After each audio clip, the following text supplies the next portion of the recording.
I woke up to a miracle today. Triggers stay as I find my way. No judgment to lead astray. In this peaceful state I'll stay. Welcome to A Course in Miracles in Practice, brought to you by the World Harmony Project. This podcast is all about taking the core principles of A Course in Miracles and putting them into action through the workbook lessons. Together, we'll lovingly examine one lesson at a time, offering insights and encouragement for your journey. We're thrilled to have you here. We're diving into Lesson 108 from the course today. Sounds good. And this one is called, To Give and to Receive Are One in Truth.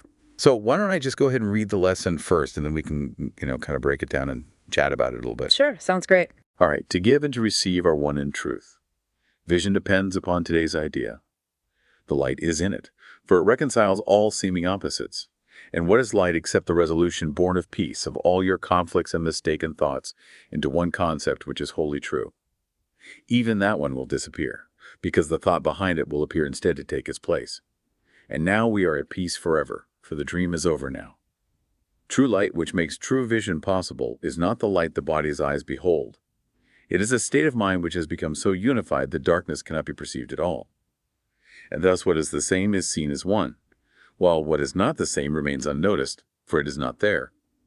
This is the light which shows no opposites, and vision, being healed, has power to heal. This is the light which brings your peace of mind to other minds, to share it and be glad that they are one with you and with themselves. This is the light which heals because it brings single perception, based upon one frame of reference from which one meaning comes. Here are both giving and receiving seen as different aspects of one thought, whose truth does not depend on which is seen as first, nor which appears to be in second place. Here it is understood that both occur together, that the thought remain complete. And in this understanding is the base on which all opposites are reconciled, because they are perceived from the same frame of reference which unified this thought. One thought, completely unified, will serve to unify all thought. This is the same as saying one correction will suffice for all correction, or that to forgive one brother wholly is enough to bring salvation to all minds. For these are but some special cases of one law which holds for every kind of learning, if it be directed by the one who knows the truth. To learn that giving and receiving are the same has special usefulness, because it can be tried so easily and seen as true.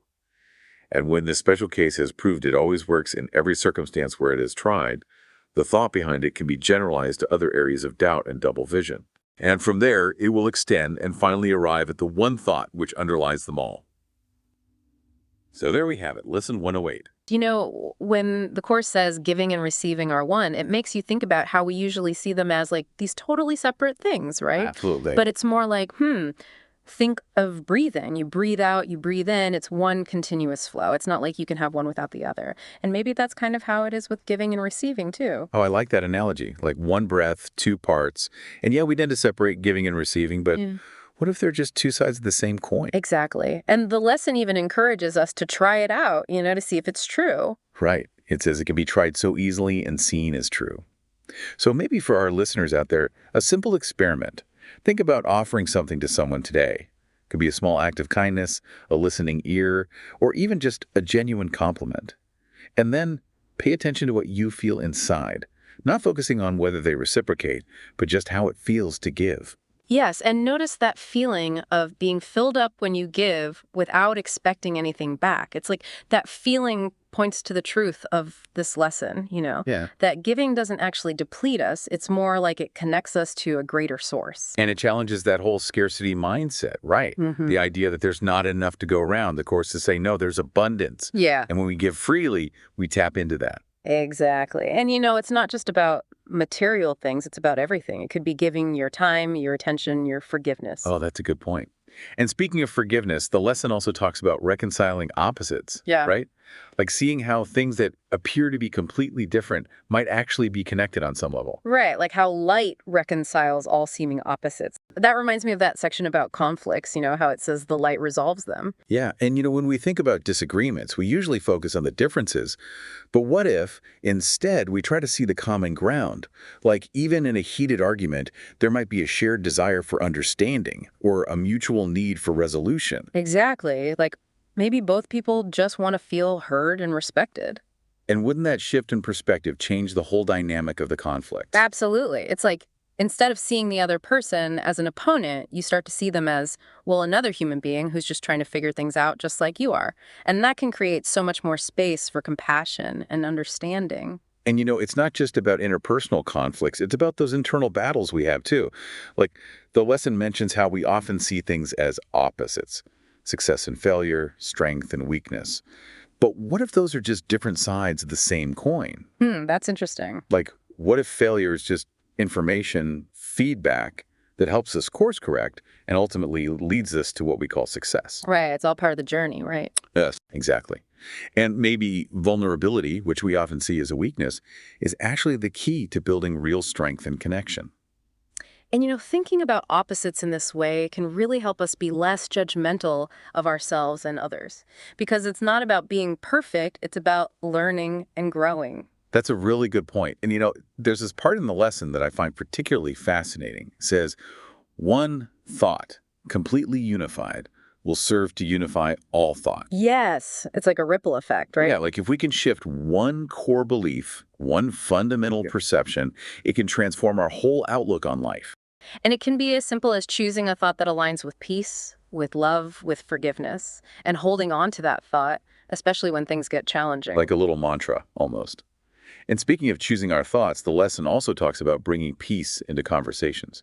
I mean, how often do we enter into conversations already feeling defensive or ready to argue? Right. And then, of course, things just escalate from there. Exactly.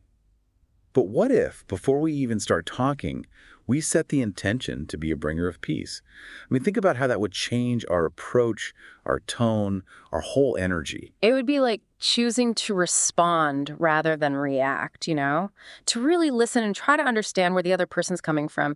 And, sometimes just injecting a little humor can help too. Oh, absolutely. Humor can be such a powerful diffuser of tension.